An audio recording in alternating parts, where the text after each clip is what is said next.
I spent 25 years in business, where I saw optimism at work every day. And that's why I'm optimistic. I know Britain can return to being a world-leading economy. Our country has huge strengths, which even years more of this government will not diminish. The English language, respect for property, our deep, sophisticated financial markets, and a mix of the sort of businesses that thrive globally. Around the world, people want what we produce, and they want our skills, our capital, and our ideas. Thanks to the last Conservative government, we have an independent trade policy, which allows us to sell not just to Europe, but to our long-standing allies and most of the fastest-growing economies on the planet. Compare that distinguished record on trade to the press release politics we've seen over the last year. The Prime Minister told us in May his US deal was signed, sealed and delivered, yet tariffs remain. He told us he had a deal for pharmaceuticals, but it never materialised, and our drug companies are leaving. He told us he finally understood Brexit, and then went running back to Brussels to let them dictate our rules, killing our flexibility for future deals. It's clear that Labour and the other parties simply don't understand business. How could they? Unlike our party, their ranks are full of professional politicians, trade unionists and the public sector. No government that understood business would ever have imposed a jobs tax and changes to national insurance thresholds which hurt those employing the most, the hardest, or the family business tax, a death tax, or doubled rates on the very businesses which keep our high streets alive. And conference, no government that cared about British firms and British workers would ignore energy costs that are 4 times higher than our competitors. Instead of creating wealth, they attack it, driving away entrepreneurs, investors and top talent. Too many of our best and brightest are exchanging Docklands for Dubai or Manchester for Milan. And what Labour do nationally, the Greens, Lib Dems and the Nationalists do locally.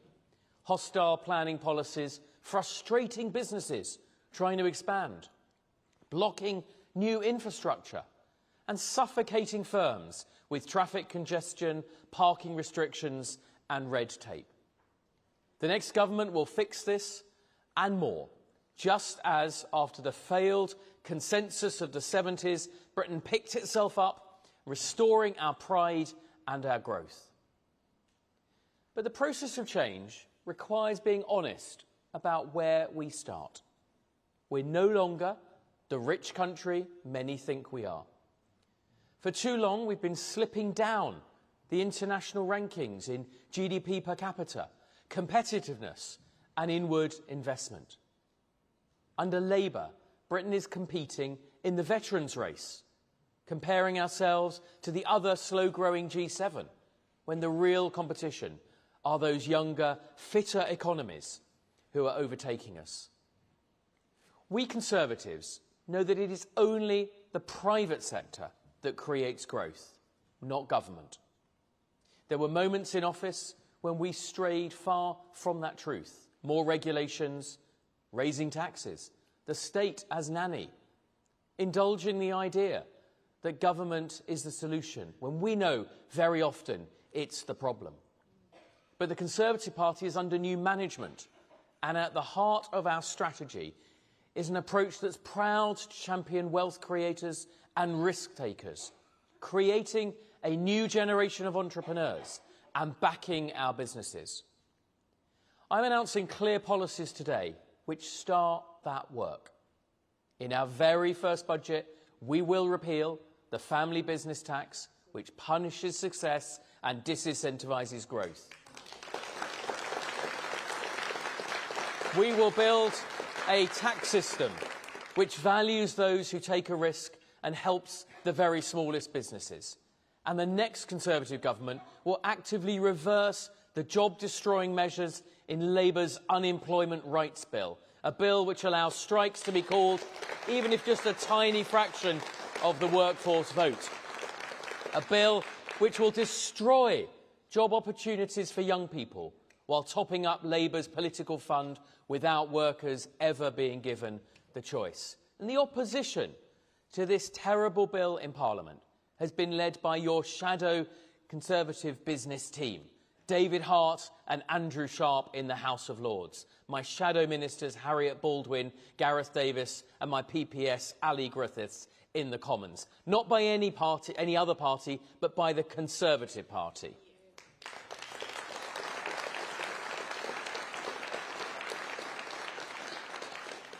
And there's more. I understand that there are far too many hurdles for small businesses to jump. Red tape that steals away the precious time of those who run them. Take HMRC, an organisation which literally tried to turn its helplines off for 6 months of the year. We say enough. That is unacceptable. So within weeks of entering government, we will ensure that every time a small business interacts with HMRC, they are given the opportunity to rate their experience in the same way as companies seek customer feedback.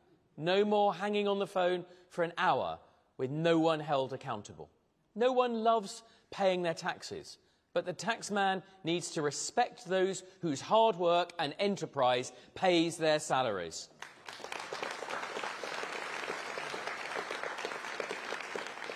Nowhere is that more important than the self-employed.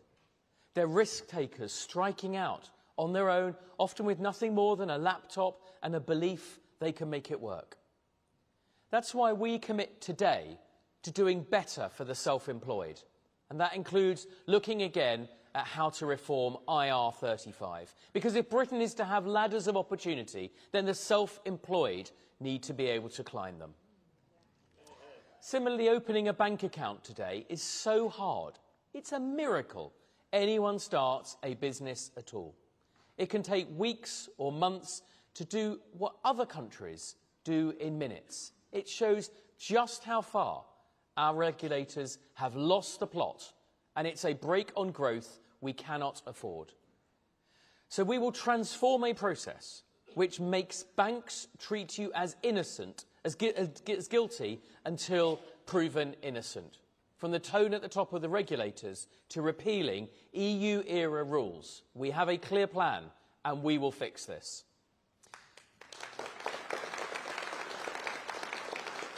So, scrapping the family business tax, reversing the unemployment bill, easier bank accounts and a better service from HMRC. Real policies that will make a real difference. And where we can, we need a tax framework which shows our support with actions, not words. No sector has been hit harder by Labour's onslaught against enterprise than hospitality, retail and leisure. 89,000 jobs lost in the hospitality sector alone since Rachel Reeves' autumn budget. One of her first actions in office was more than double business rates for many of our high street businesses by cutting the relief that previous Conservative governments introduced. Because of the choices she's made, the life in our high streets is ebbing away, and we know the heart of our communities are suffering. So we want to give them hope. Today we are announcing that when we return to government, we will introduce a permanent 100% relief in business rates for retail, hospitality and leisure. 250,000 businesses will benefit from that change. Pubs, shops, restaurants struggling across the country will be saved, and our high streets will get an enormous boost. But conference, there's one more thing. We want to reignite a culture of entrepreneurship in Britain, to support and celebrate those who take a risk, a mission the like of which we have not seen since my friend and mentor, Lord David Young, was Mrs Thatcher's Secretary for Trade and Enterprise, to create a new generation of entrepreneurs. As Business Secretary, I want to see young entrepreneur schemes flourish in every school and college in the country, building on existing schemes delivered by people who've been there and done it and want the next generation to succeed. We will provide the support to make this happen because this is what we believe and what a stronger economy requires.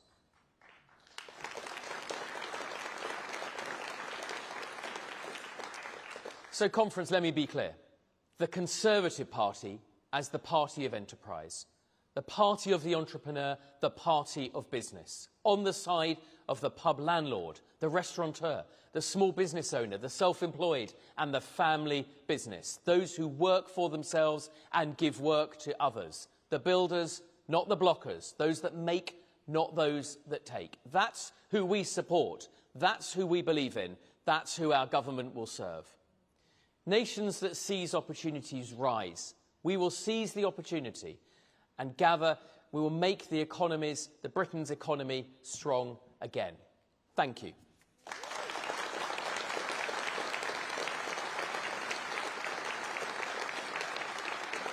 And now, conference, please join me in welcoming to the stage three successful businesses, Varian Palmer, Richard Waxman and Sarah Payne.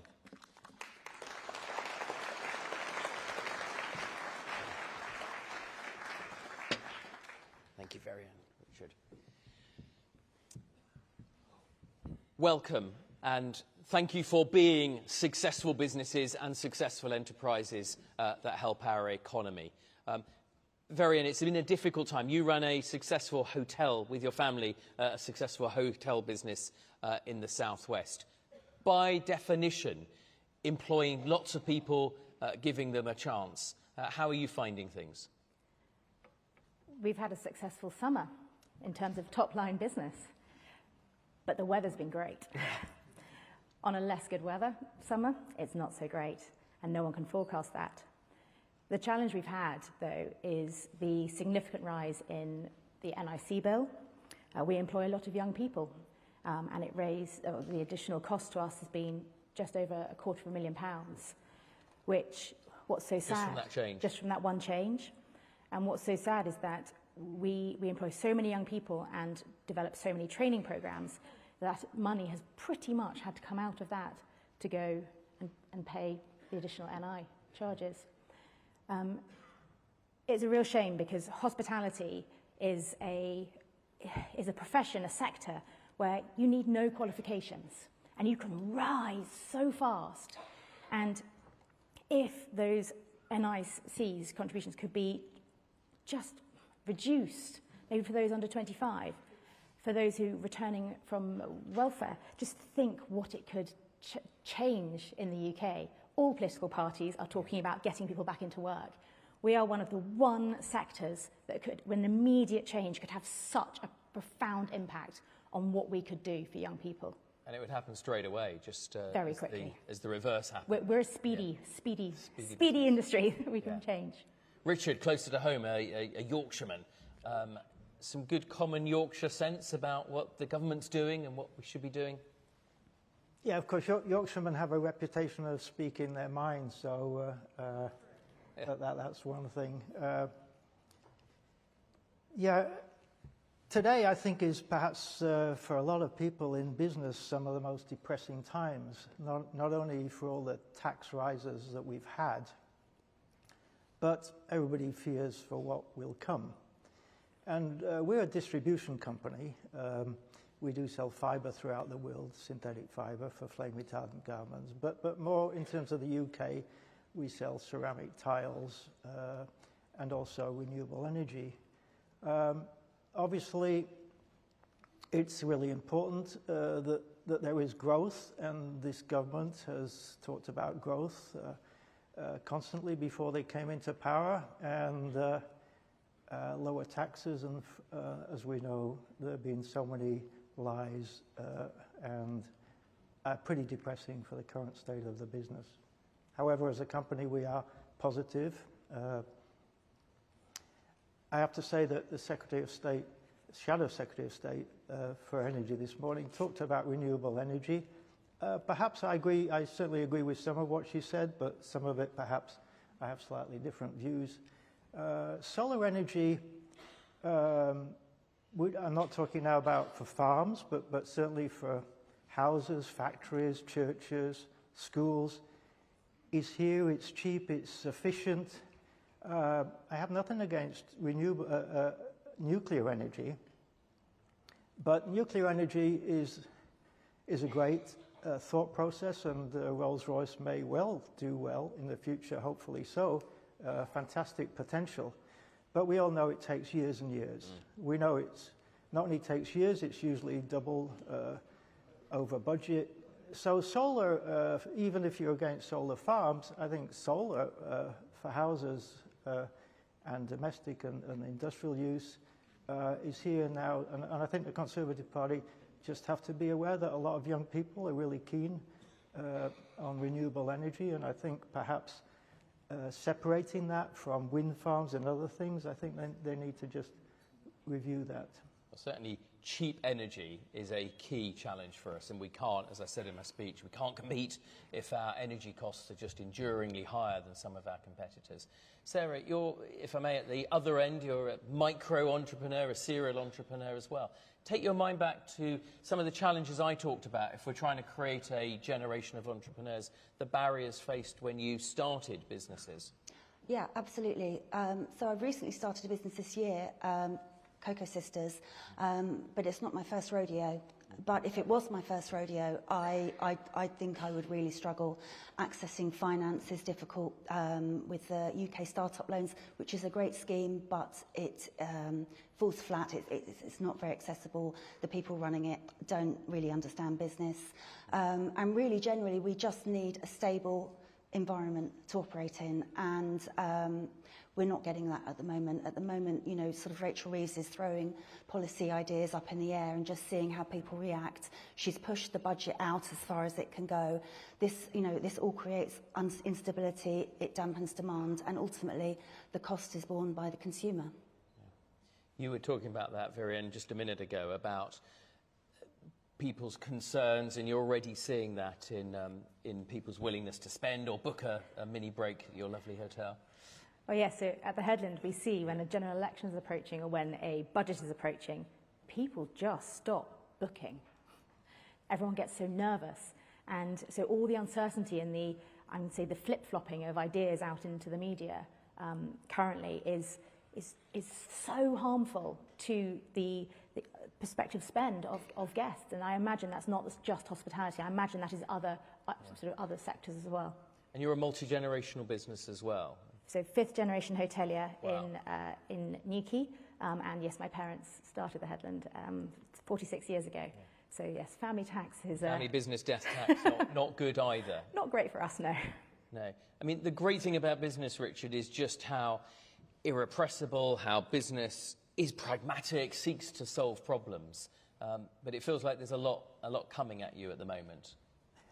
I was listening to your speech before, Andrew, and the one thing I have to say is I am so delighted that you talk about scrapping the family inheritance tax. I think that is massive. I think the Labour Party, I've never been so upset in my life when I heard that they were going to do that. I have family, sons in my business, and if you're a private trading company, to have to pay 20% inheritance tax on your business, I think that is it close to communism or is it socialism? I really don't know what it is, but I think it's disgusting. And yeah. How can you build up a business for the future and have to pay that? Because it's the recipient that has to pay that. Where are they going to get the money from? And I know everybody talks about farmers, and that's fine. They have similar but different problems.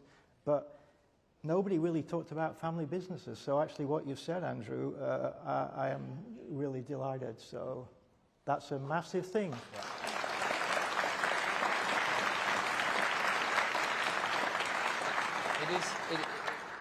It is a big thing that I'm proud that Kemi and ourselves have got behind that straight away. The same is true of farmers.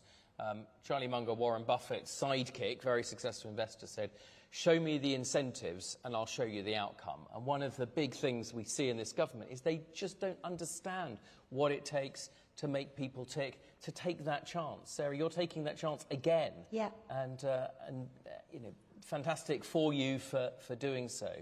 Some of the other barriers that you face?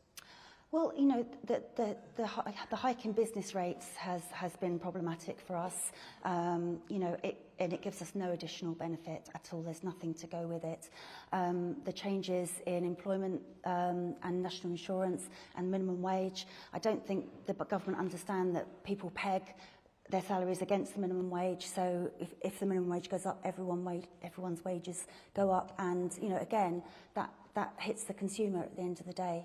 Right, we've got a couple of minutes left. One last wish. We've already solved the family business death tax. We're going to make some aspects of business life easier. One wish for the first Conservative budget. I wouldn't hold your breath for the one that Rachel Reeves is about to produce, but when we get back, one wish. Richard? Well, I would also reduce inheritance tax at 40%, which I also think is pretty awful, and I don't agree with it at all. And I have to say, it was that during the Conservative Party, and I hope that a new Conservative Party might think to change that as well, because that it really encourages people. Okay, Varian? Mine's connected with young people. We've got to get people into employment. Yes. And so with that, it's a double-edged sword, I think, double-edged idea, reducing the NICs for those under 25, but also putting a dedicated, well-trained careers lead into every secondary school in the country to be able to talk about when you're at school, you don't know what jobs are out there. And that one thing would mean that young people could actually see what careers are out there and what they want to do. And that's half the battle to get people into work, surely. Yes. Absolutely, and we're going to hear from the Work and Pension Secretary right now, I think. Sarah? Yeah, following on from that, the Kickstart campaign was amazing at getting young people who might not struggle to find work, to get them into work. It's great for employers. So if we could bring back that, and the capital allowance scheme from 2022 that we had just after COVID, which incentivised businesses to invest, that was great. So, sorry, that was two, but I'd like both of those, please. Fantastic. Conference, please thank your panel. Lots of excellent ideas, lots of work to be done. And,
Ladies and gentlemen, please welcome Lord McKinley of Richborough.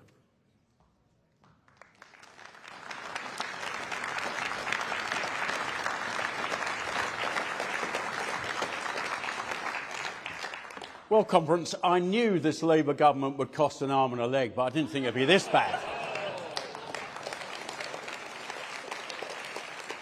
Now, can I let you into a confidence? I know we're amongst friends here today, so you won't repeat it anywhere else, will you? I go to work. I hold down 3 roles. A member of the House of Lords, which I'm very grateful to do.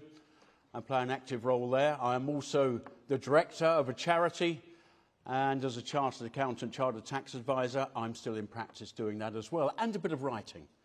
Why do I do that? Why don't I just sit on my backside? I do it because it gives me personal pride, and I have a family that I want to provide for. Now, I've just come back from Budapest just yesterday. I was very honoured to be given the role of giving one of the speeches at the unveiling of a new sculpture to Lady Thatcher. She is that revered in Budapest and in Hungary for releasing that country and Central Europe generally out of its socialist morass, just as she did for us in the 1970s. Now, I had a meeting with one of the cabinet ministers, and we were discussing benefits. I'm always interested in what other countries do, because our problems are not unique.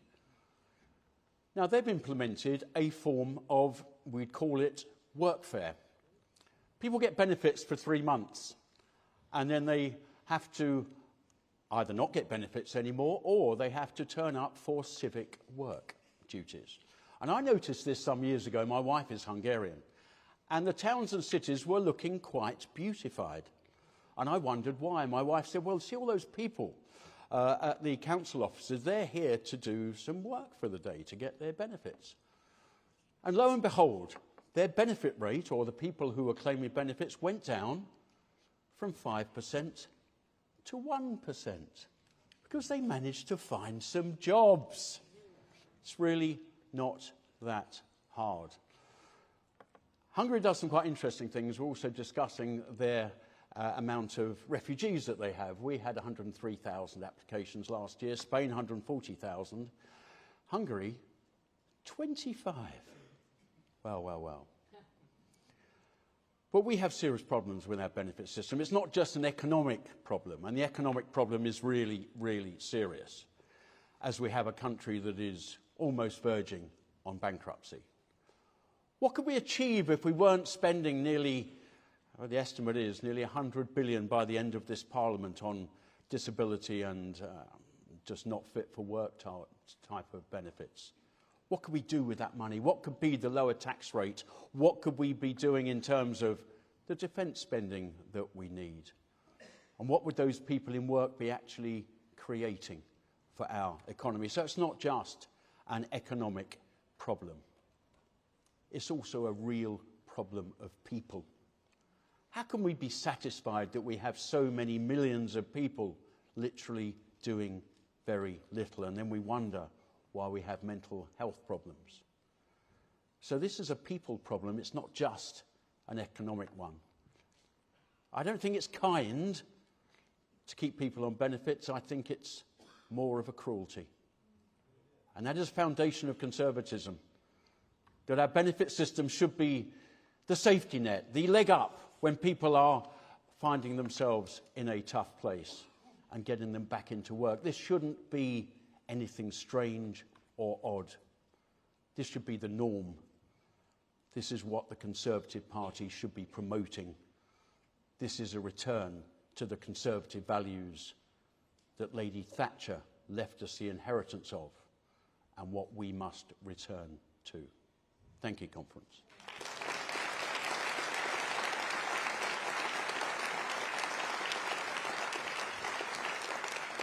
As you know, I was the Member of Parliament for South Thanet for some 9 years. Guess who I beat? That was Nigel Farage. That's right, I remember. But I had a fellow Kent MP who I worked very closely with. She's held a few ministerial roles, and she's now got the job of fixing Britain's benefit system. It's Helen Whately, the member for Faversham and Mid-Kent, and she is our Shadow Secretary of State. Helen, thank you. Really good to see you.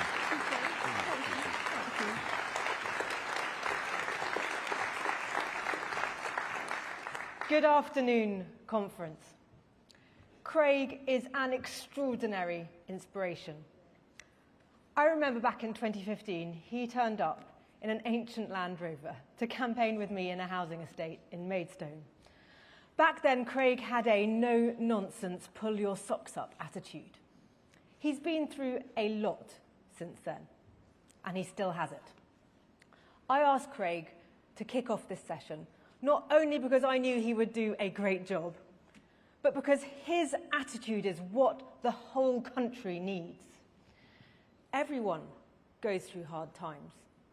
I am sure all of you have, one way or another.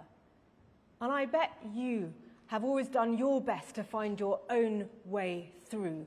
That's the Conservative way. And it's not just us. That is how most people think. But not everyone. We're here because we all know we have an important job to do. If not us, who? But millions of people right now are sitting on the sofa at home. Millions have got themselves a sick note from the GP and signed on to sickness benefits with just a form and a phone call. Millions are getting benefits for anxiety and ADHD, along with a free Motability car. TikTok videos will tell you how, and some people even pay for VIP services to boost their chances of a successful benefits claim. Yes, there are people with serious illnesses and disabilities, but 1 in 4 people now describe themselves as disabled. So what does the term even mean? We've got 10 million people of working age now claiming benefits, 1 million young people not in employment, education or training, just when they should be getting going, getting experience and that feeling of having money in your pocket that you've earned yourself. I genuinely feel we are at risk of a wasted generation, and our economy needs people, not just migrants imported, to fill the gap. The right answer has to be get British people into work.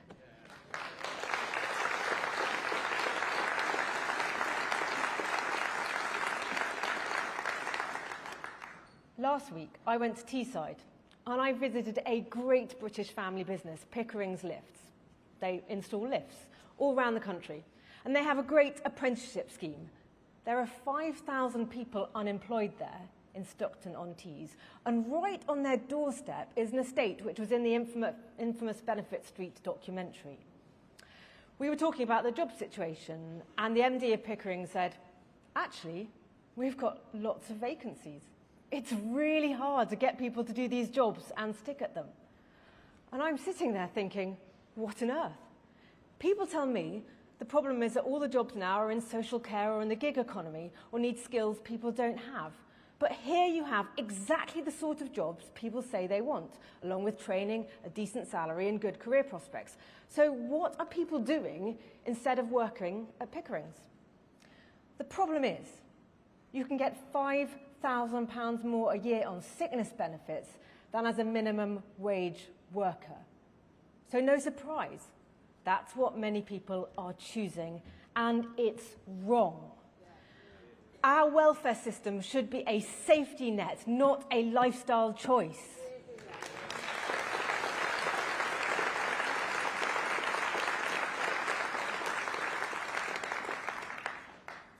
Keir Starmer has said he wants to make welfare savings. Back in the summer, he tried.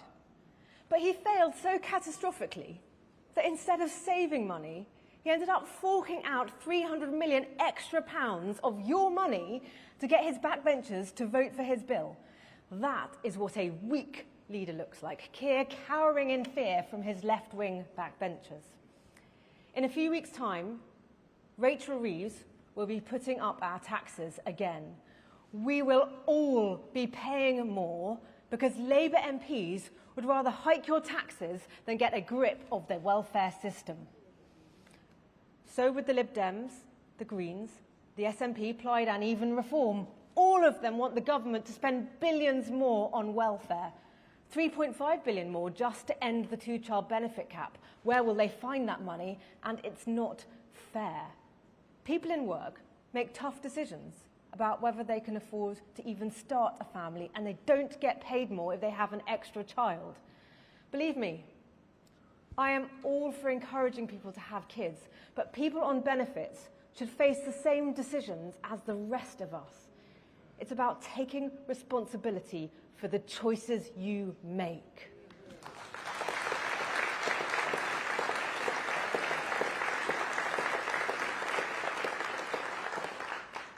That's the Conservative way.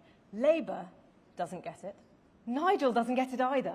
We need a government with the courage to do what's right, not just what sounds nice. That leaves us as the only party who can fix welfare. That's why I've got my common sense plan for welfare savings. Fix the sick note system, bring back face-to-face assessments, end sickness benefits for low-level mental health problems, stop the abuse of motability, and put British citizens first in our benefit system. Just living here is not a reason to get money from taxpayers.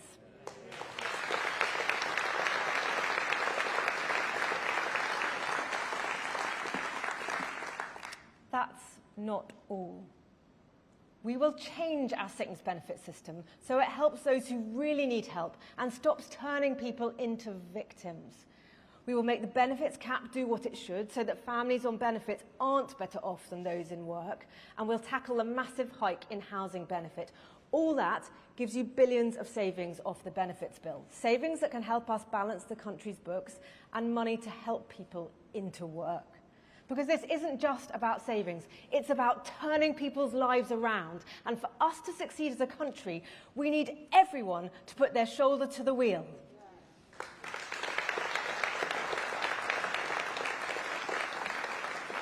Conference, it's time to return to the Conservative principles we know are the secret of our country's success.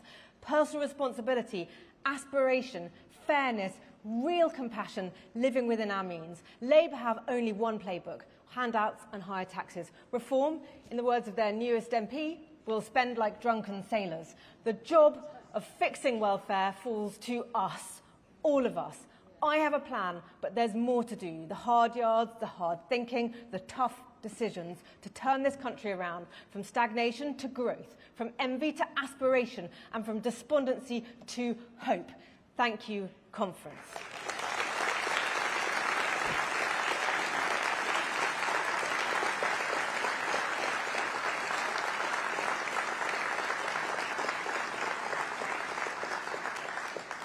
Thank you. Now is your chance to get involved.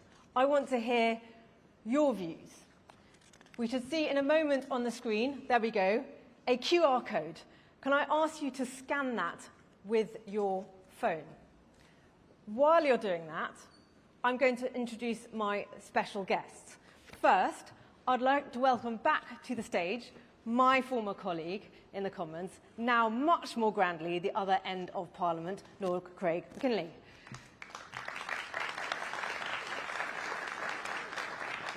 And now my other special guest, who I know has many fans in the audience and has been doing truly extraordinary work on the failures of our welfare state. Please welcome Times columnist and former editor of The Spectator, Fraser Nelson.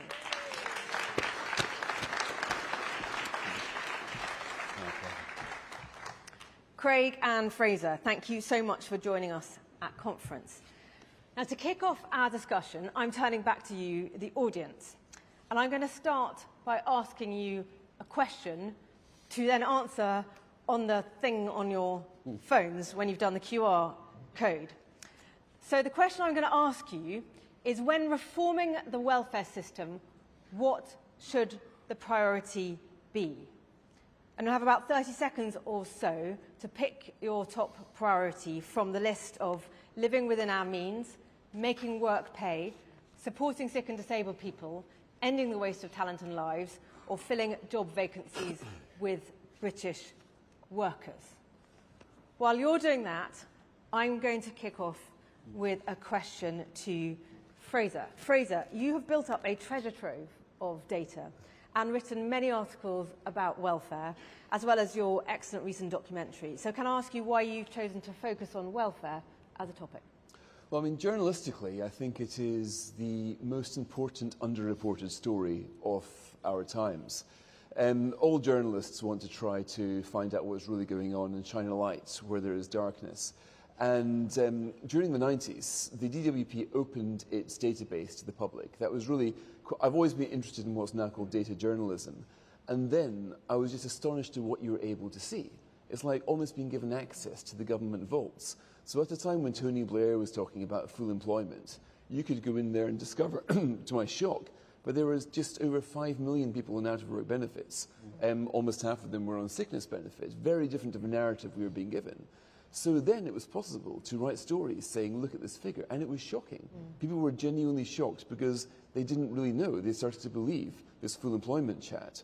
But then, even worse, there was an economic model coming along where the employment was growing in the country, but that was mainly by immigration. So you got this at the same time, huge numbers of people being put in benefits, and at the same time their gap, in the vacuum of the labour force being filled with immigration. Now, this started to get better, a fuss was created, it became a thing, James Purnell for Labour, and then Ian Duncan-Smith really succeeded in getting sickness benefit down, to the extent where before the lockdown, we had hit the highest ever level of economic participation in this country. But there's never in the history of these islands where a greater share of the population either in work or looking for work. Now that goes to show that government reform can turn this around. This is not a story of fundamentally lazy Brits. This is simply a good people stuck in a bad system. If you reform the system, things can get better. But unfortunately, during the lockdowns and afterwards, things got so worse that almost all that progress had been erased. And then, to my shock, the Boris Johnson government started to do a turbocharged version of what was happening under Blair. So number of people going on sickness benefits was 2,000 a day, and meanwhile mass immigration running at levels never imagined. So I started writing about this again. And I would do editorial after editorial in The Spectator about it. But the problem is, when you start to talk about millions of people here, millions of people there, it kind of goes over people's heads. So that's why I wanted to try to... It was actually that ITV film, The Post Office of Mr. Bates, that really made things real for people. And I thought, well, television can do this. Yes. So I wanted to... so then I worked with Channel 4 to do this film, trying to show that this is the face and the stories and give voice to those trapped in the system, to try to show this is a human tragedy. This isn't just about numbers or figures. And that came out this time last year. And since then, the Times reported on Saturday that the number of people signed off to sickness benefit was bad enough at 2,000 a day, but now it's 5,000 a day. So that, if you just imagine, there's about, I don't know, about 400 of us here in the hall right now. Imagine if we were in the O2 Arena, which fits 20,000. Every 4 days, the equivalent of that is being lost from the economy. And the way that works is most people never come back to work ever again. So this is the every day of delay, every day, let alone every year. You're losing so many people and their potential. So that's why I think even more now what I've always thought, but this is the biggest crisis.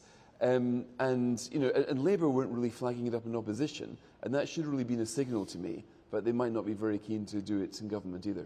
Well, you flagged up exactly the point that I see as Shadow Secretary of State for Work and Pensions, which is that Labour have come into government with no plan for what to do about welfare. It's one reason why I've been doing this work and having conversations with so many people working in this field and all around the country, because I think it's crucial that in opposition we come up with our plan for what we would do to fix it. Now, I'm hoping that the tech geniuses will be working with the information that you've fed in, and here it is, magically, it has just come up on the screen in front of me and the screen up there, which is what people in the audience think our priorities should be. And first and foremost, as you can see there, making work pay, then living within our means, ending the waste of talent and lives, filling job vacancies with British workers, and then supporting sick and disabled people. Though I'm sure that number 5 reflects not only the fact that we know that people are receiving benefits who don't always need them, but also that safety net does need to properly work. Craig, I was just going to come to you for your reflections on that. Yeah, the making work pay, and we all have stories. There's an old chap, friend of the family, in his 80s, retired, very proud sort of guy. And he's got his neighbour, seems to have a stream of deliveries to his house every day that brings him cigarettes, brings him his takeaway every night. The chap's in his late 40s, and there's a smell of cannabis comes over the garden wall on a daily basis. And lo and behold, he is on a form of anxiety benefit, and he's showing off his new BMW every 3 years. Little wonder, because the system is deemed to be so generous, that a lot of people say, well, I'll be stupid to do anything but go on a benefit system and try and get the lucky jackpot of a sickness benefit. So we have created this because humans are very good at finding loopholes. We've created the biggest loophole of all, able to exist for doing very little. Now, my worry at the moment with the socialist government a lot of them, if you speak to them, they've always held the belief that we should have a universal basic income in this country. Lo and behold, the way we're progressing, we've almost got there. This is not what the benefits system was for in this country. Even the old Labour grandees of the 40s and 50s didn't anticipate it would get to this. It's up to us to change it. Thank you very much, Craig. Now, I want to come back to the audience to get one more view from you in the last couple of minutes that we've got left. And this time, I would like you to just type in one word into your phones in response to the following question, which is, what principle matters most to you when it comes to welfare? What principle matters most to you when it comes to welfare? And we're pretty short of time, but while you're doing that, Fraser, what would be your guiding principle when it comes to welfare? But this is about lives more than money. Of course, money matters a lot, but fundamentally this is about communities. This is about the parts of the country where the incentive to work has been destroyed by the welfare state. Beveridge created welfare to tackle what you call the giant evil of idleness, meaning worklessness in today's. Because it's not just income that you lose, it's your mental health, communities, everything goes. So I think this is primarily a job of social repair. And after the last, I hate to say, 14 years as well, more than the last 6 to 14 years, there's a lot of repair work to do. Yeah. Thank you. Craig? Well, with my accountancy hat on, I'm very worried about the cost to the nation and the opportunity cost of having a lot of people doing nothing. We have got a very, very serious economic situation in this country, and I see repairing the benefits problem as key to that. But all of that flows into people. And do you know what keeps me going with the problems I've got? It's work, it's busy, it's doing the right thing. So fundamentally, even like this, conservatism comes through. So very true. Very true.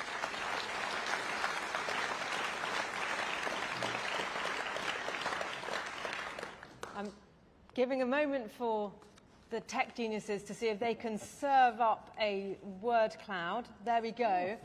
Very good. Of your words. And look at that.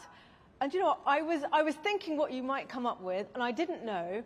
And I thought also, what if this went wrong and I didn't get a word cloud? What word would I pick on to talk about? And do you know what? The word that I would have picked on to talk about was fairness. Because fairness is the thing that comes up again and again in the conversations I have about this. People want a welfare system that's fair to everyone in the country, fair to people who need help, and fair to the people who are funding that. So to wrap us up, can I say thank you all very much for your contribution this afternoon. Under Kemi, we've made a commitment that we are going to be driven by our principles. Thank you for letting me know your principles for welfare reform, from living within our means to restoring fairness and a culture of personal responsibility. These principles will underpin the work I'm doing on welfare reform in the coming months. Thank you, conference, for taking part, and thank you very much to my guests, Fraser and Craig.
Ladies and gentlemen, please welcome the Shadow Secretary of State for Transport, Richard Holden.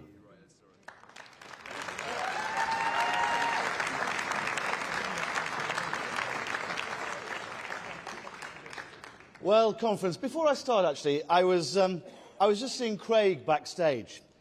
When I was chairman, I went to see Craig in hospital, and we didn't know whether he was going to pull through. And today I've just been helping tucking his shirt into his trousers. So he is back with us, full-throated, and I think he is actually a testament to the tenacity of the human spirit, and actually a testament to the tenacity of our party as we take the fight back to Labour to win the next general election as well.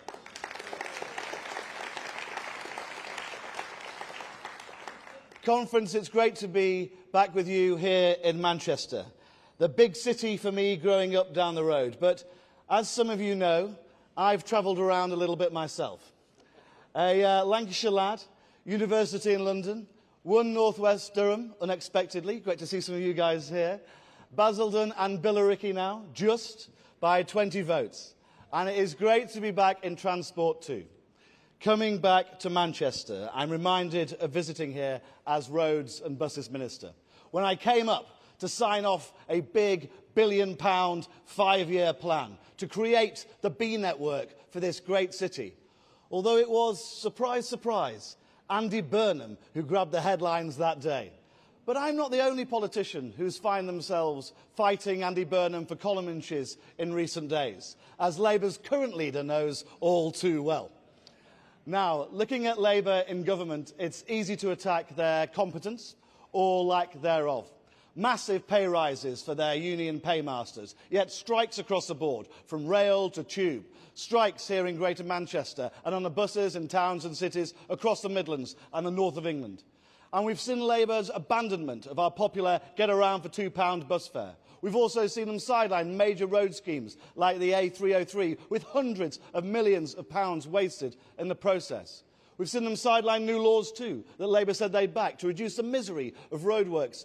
Those schemes delayed by this government and then delayed again, all because Labour can't be bothered.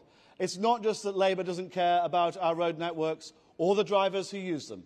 It's that Labour are actively punishing motorists at every turn in our country.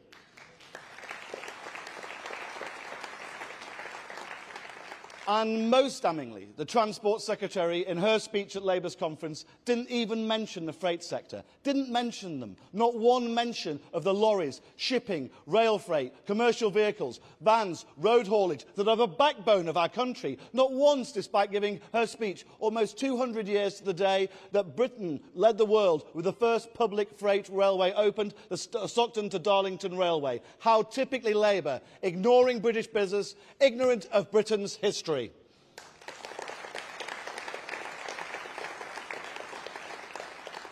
But it is not just about competence, it's about values too. For us, it's about freedom, and it's about our belief in our country. We are unashamedly on the side of the passenger, the driver, the taxpayer, and the British worker. You cannot say the same for Labour. Look at Ed Miliband, driving up bills, pushing policies that hammer our ability to travel, killing our North Sea industry while Norway grants new licences, in hoc to an extremist activist agenda. We used to call him Red Ed. He may have tried to refashion himself a little bit as Green Ed. But the truth is, like all of our green comrades, Ed is a watermelon. Green on the outside, but red to his very core.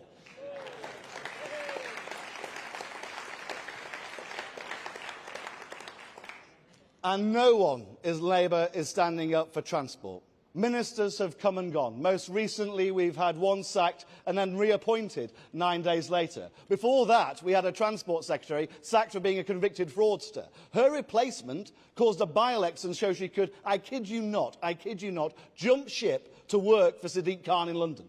But despite the chaos in personnel, Labour have wasted no time in maximising union power. Hiking taxes on flying, pursuing state control of rail. Make no mistake, Labour is waging an ideological war on every motorist, motorcyclist, our freight and haulage sector, and anyone who does not address them as comrade or bankroll Labour's campaigns.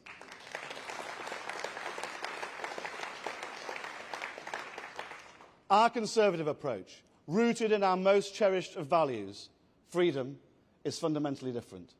And transport, getting around, is all about freedom. I wonder if you, like me, remember as a child walking to a friend's house, cycling around your local town or village, that bus journey to your first job, or to a first date that you hoped might lead to a second date. Days and nights out in the big city. For me, it was here in Manchester by train with my mates. And then passing my first driving test. Actually, passing first time my driving test, ladies and gentlemen. And memories of my first car. My umpteenth hand Citroën AX. It was so unreliable, it could have been a Labour Party election pledge. She was followed rapidly by a Fiesta, then by a Clio, and then followed by Margaret. Named not just because she was a jag in Westminster blue, but because she also had the turning circle of a cross-channel ferry. So U-turns were simply not possible.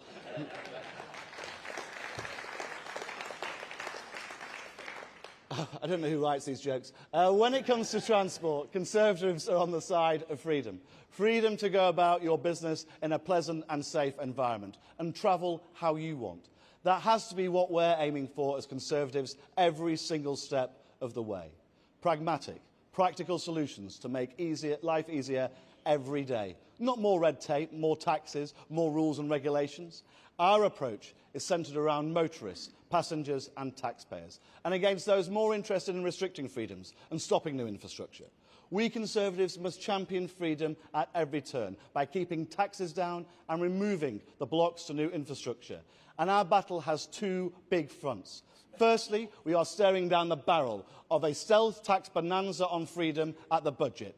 Rachel Reeves has set her sights on your family holiday with air passenger duty, on your family car with fuel duty and insurance premium tax, VAT on taxis and private hire, inflation-busting train fare rises. Conference, we will fight back against Labour's tax grab at every single opportunity.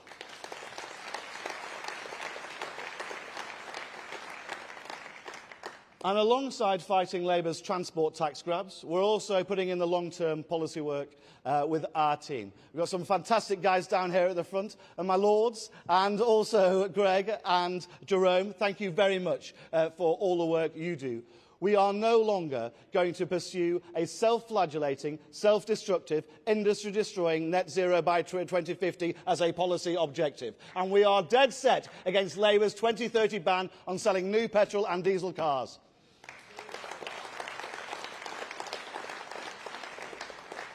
In their wisdom, Labour have reintroduced subsidies for electric cars. Let's be clear about what a subsidy actually is. It's taxpayers' money. It's your money. And the worst thing about it, they've told us it would drive job creation in Britain.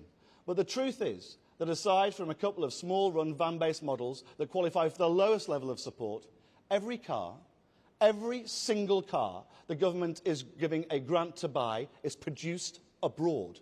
In Romania, in France, in Italy, in Japan. We are sending taxpayers' money, your money, to other countries so that their workers can produce cars that are then sold in our country.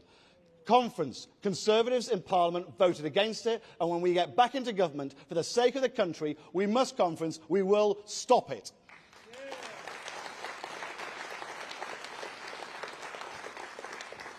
Now, Claire and Kemi have already outlined how Conservatives will reverse the decline in Britain's oil and gas production by allowing new licences in the North Sea.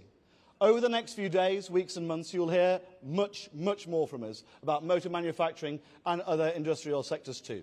But let me leave you with this today. Our values, when it comes to our vision for transport, are very, very clear. Freedom. Freedom to travel in a safe and pleasant way of your choosing.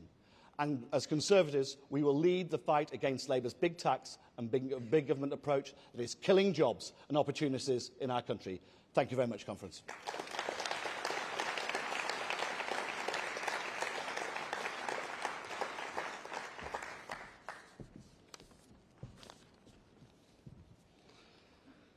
And thank you, Richard. So, the fantastic news is we have a pile of questions from the members we are going to get through. Thank you to all of those who have submitted. To speed them through, we are going to start with a couple quick fire. Yes, no. Okay, right, fine. Will Thank you, Francis, and the CPF for that, that's good. Will you commit to upgrading the Ely Junction? Absolutely. Ely Junction definitely needs to be upgraded for the good of the country. Do we need more motorways? Definitely. And also we need some dualling of some of those A roads as well. Will you push for action when local authorities fail to fund essential main road repairs? Absolutely, and actually we've been pushing legislation and government to introduce legislation that helps them do that. Will the party end the cyclist-first ideology in transport planning and instead focus on balanced policies that serve the majority of road users, including motorists and bus passengers? Yes.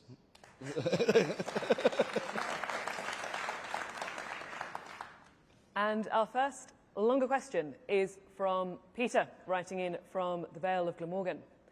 Peter asks, since we are regularly held to ransom by train drivers, what progress is being made towards driverless trains?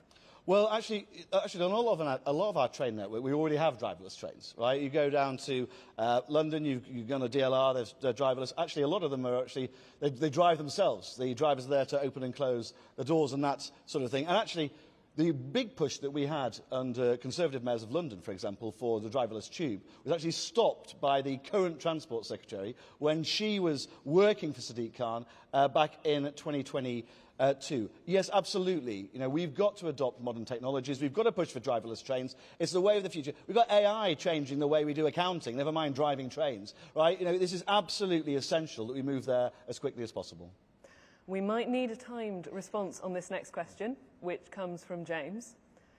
Is there a war on the private motorist? Well, it's quite clear there's a war on the private motorist. Labour are going around, and Labour councils particularly, you can see what they've done in local government. They're going around, if anybody tries to drive into Westminster, as soon as you hit the outskirts of London, you're doing 20 miles an hour all the way down and fighting with buses and everybody else to try and sneak in onto Park Lane. It's an absolute nightmare, and that's just not the case in London. It's absolutely across towns and cities right across the country. Go to Oxford, right? You've got local businesses, you know, traditional Labour supporters, a lot of them, absolutely up in arms about what's going on there. So Labour are absolutely at war with the motorists. We need to let motorists know that we're on their side. And I think, actually, when it comes to the budget, and later this year, we're going to be able to show them consistently that we're on their side. I mean, you know, you're not going to find more of a petrol head than Greg Smith, who is one of my juniors in the Shadow Transport team. You know, we are absolutely on the side of the motorist. And the next question comes from Daniel, writing in from Blackburn. Will the Conservatives oppose the decision to give zero guarantees to rail freight in the Great British Railways legislation? Well, you might not know this, Francis, but I was actually born in Blackburn. So, yeah, it's a very good question for Daniel. Yeah, obviously, when it comes... GBR at the moment, when the proposal is that it sort of totally ignores rail freight. And there's a real danger about that, because if the government's going to be obsessed with building its own trains and its own train network for passengers, well, what the hell's going to happen to rail freight? And actually, rail freight moves around tens of millions of pounds worth of goods, hundreds of millions, billions of pounds worth of goods every single year, probably every single week. I was at Felixstowe last week, where they have about 40% of all the freight comes in the UK. And we have to absolutely ensure that rail freight is part of the mix. It should be part of the bill. But, you know, it's not just rail freight that should be part of the bill. Open access operators should be part of the bill. If you're from Hull in East Yorkshire, if you're a Grand Central over in York, or Lumo on the East Coast Main Line, you know, those operators should also be considered as part of this bill. I am really worried that Labour are basically going to use this to bankroll their union paymasters one more time. So we've got to be, and we will be really clear on it, and Jerome will be leading us in the Commons on it. And now, moving from rail to water, this is a question from Ian from East Hampshire. Will a policy be developed for more use of waterborne transport, whether that's coastal or by revival of the UK's internal waterways? Look, I think there's a huge place already in heritage for this, but I think we can go a lot further. And I think automation actually potentially offers huge new opportunities for us as well.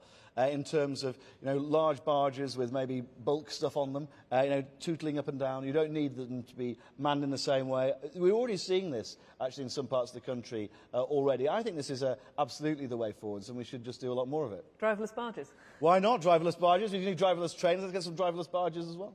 Very, very cool. This next question, moving from rail to water, back to road. Will the party have a policy of imposing 20-mile-an-hour speed restrictions only on roads with a history of fatal or serious accidents, and to remove those imposed where there is no such history? And that is from Michael in Taunton. Well, look, I think that's probably a bit too much to demand somebody dies before you can impose a speed limit reduction. But I would say this, that a lot of local authorities have gone far too far imposing blanket 20-mile-an-hour zones. I totally understand them outside schools or in a residential cul-de-sac, but the idea that our main arterial routes in our towns and cities, whether it's here in Manchester, and I went to see my brother who lives actually in Ashton in the former Deputy Prime Minister's constituency the other day, and had to trundle along main roads at 20 miles an hour, or in large parts of London, I think they're actually often environmentally more damaging. I think they drive people absolutely bananas. They're really damaging to local businesses as well who rely on those arterial routes too. So I think we need to have a totally different approach. It's something we need to look at properly because I don't want to take away local power, but I think when it's being misused for the wrong reasons, we've got to act. And dwelling on that...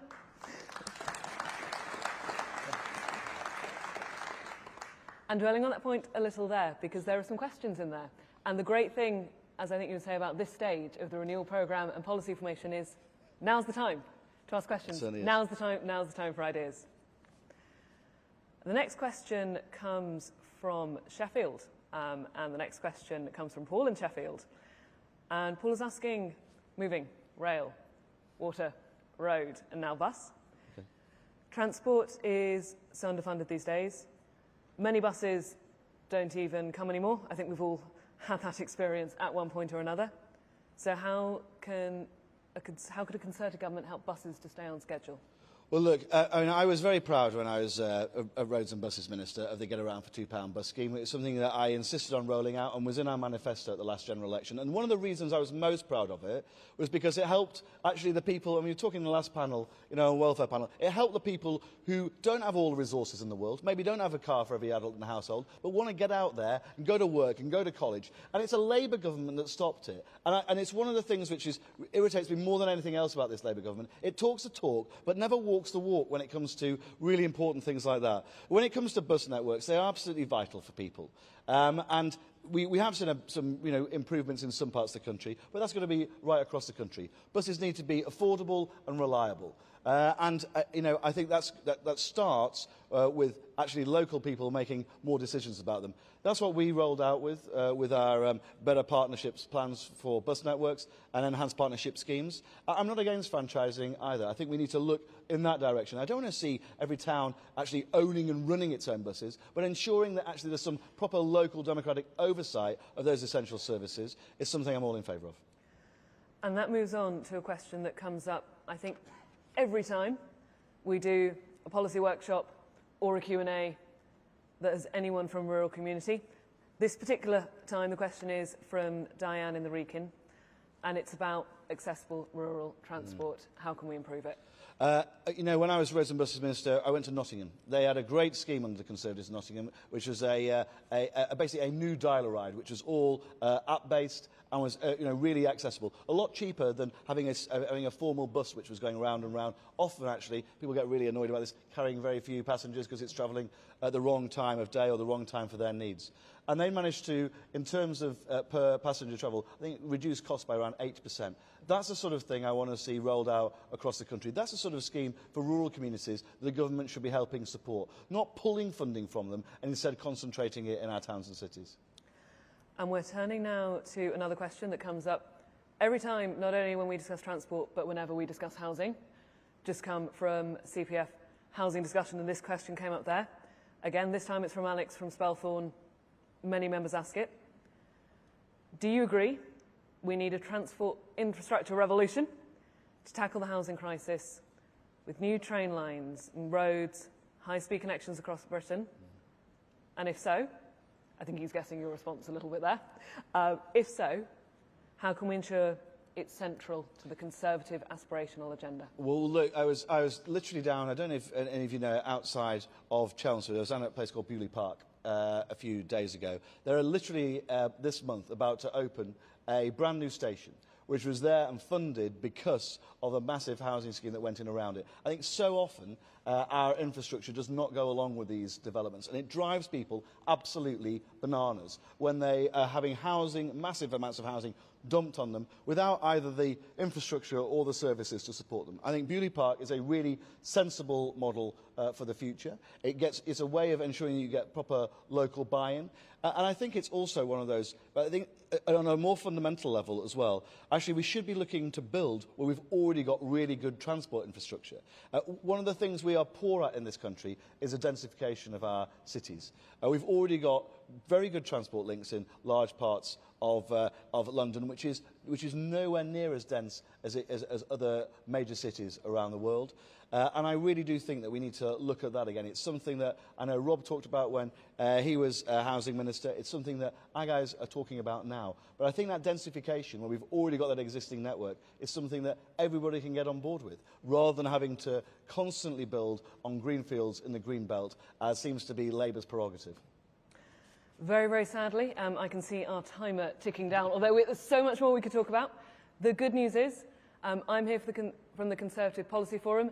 The party's in-house think tank will be doing a lot of work with Richard to get some of these ideas, some of these questions into Conservative Party policy formation. Really looking forward to that. So our final note to end on, and it comes from Roger from Innismon.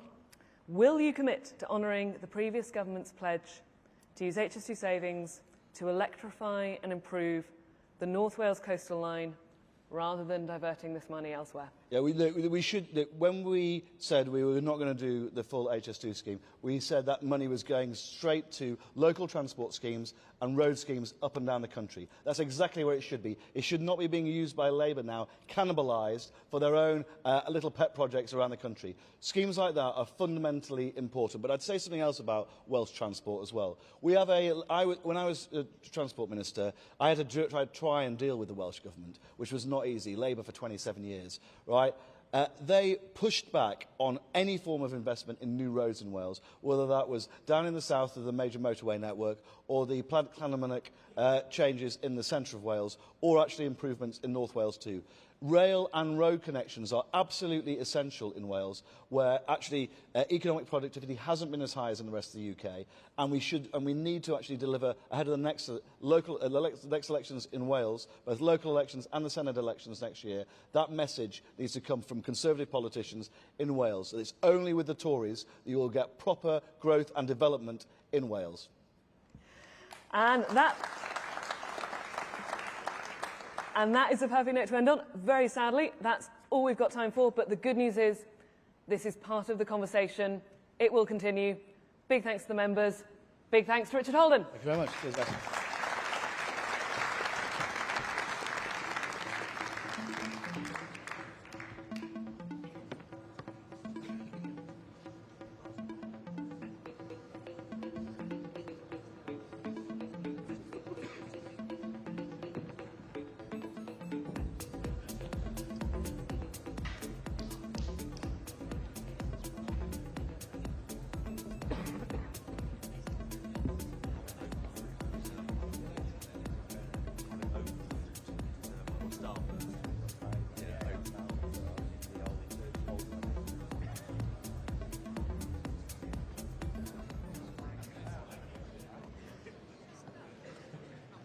Ladies and gentlemen, please welcome the Shadow Secretary of State for Culture, Media and Sport, Nigel Huddleston.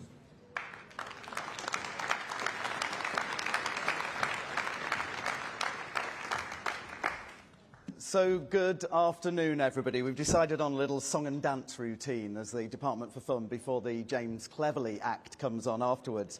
I'm delighted to be here today. I'm the Shadow Secretary of State for the Department of Culture, Media and Sport, and I'm delighted to be joined on stage today by two of the Shadow DCMS team, Joe Robertson and Louis French.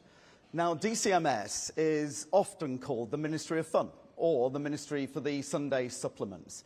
And it is true that it covers a huge range of industries and sectors which bring great joy to millions of people. But it would be wrong to underestimate or undervalue these sectors. Britain punches well above its weight when it comes to art, culture, creative industries, music, sport, heritage, tourism and hospitality. These sectors contribute significantly to our soft power and to our economy.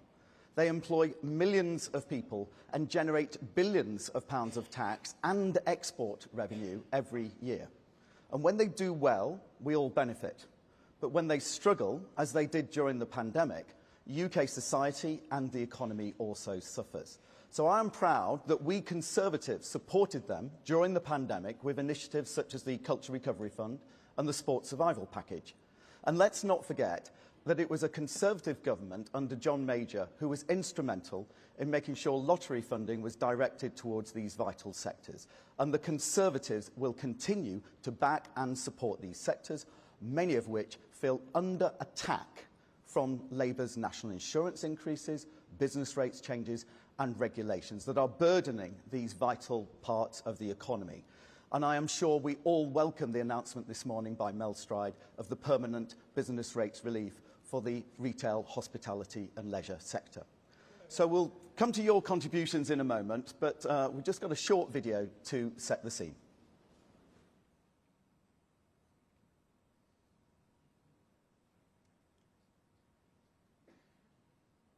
Our creative industries are the envy of the world, and film and TV productions like Downton Abbey and The Crown showcase Britain and boost tourism. 17 million theatregoers attended a West End show last year. 37 million theatregoers attended theatres across the country. Our world-renowned museums and galleries are amongst our most popular visitor attractions. Every year, over 1 million overseas visitors attend a football game. Millions of people watch other major sporting events each year.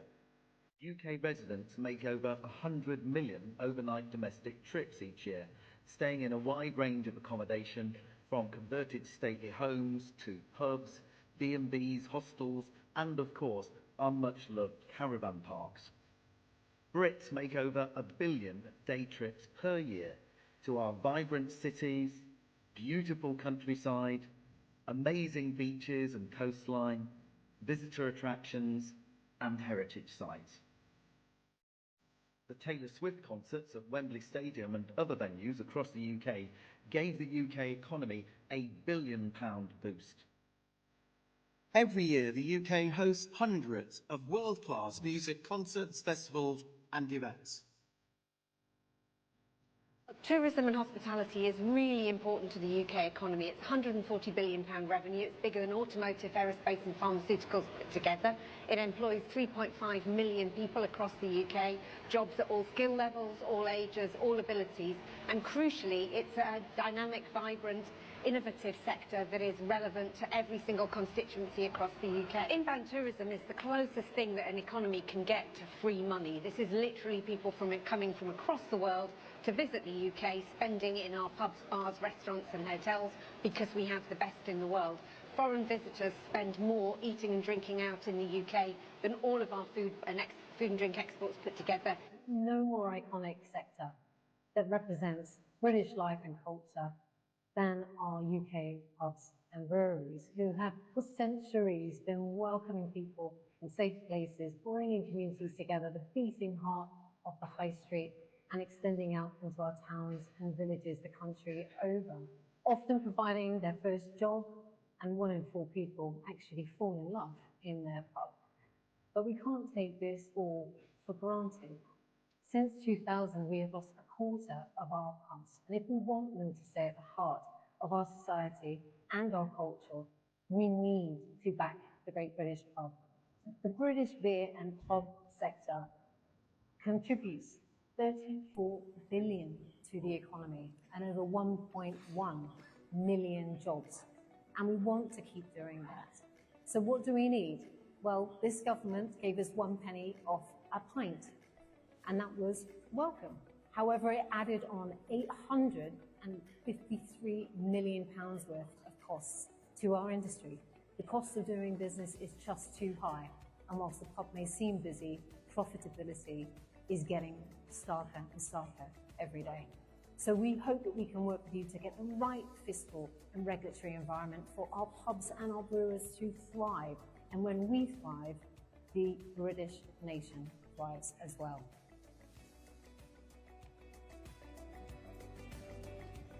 So, I'd like to thank Enna McClarkin and Kate Nichols for their contributions there. So many of you apparently fell in love in a pub. Some of you apparently last night even. Look, what I'd like to say here is that video really shows, as the title of this debate is, that, you know, we really do have the best of Britain in these sectors. But this government is undermining them. Since last year's disastrous budget, nearly 90,000 jobs have been lost in the tourism and hospitality sectors alone. Labour have reduced funding for tourism promotion bodies. They have failed to support the creative industries in copyright protection. They have failed to support women in sport, horse racing, listed places of worship, and so much more. But what do you think? So what I'd like to do now is open the floor to your contributions, either on Slido, which I think some of you are familiar with, or if you'd like to make a contribution, we do have microphones. If you want to stand up, I'll try and pick a couple of people. So don't be shy. This is after all, the creative sector. So please go up to the microphone and we'll try and get as many contributions as possible. And I think we've already got some Slido questions coming in. So we will kick things off now. So, okey-doke. So I think, Louis, look, one of the first questions then, what's happening with horse racing and the gambling industry? What are Labour doing?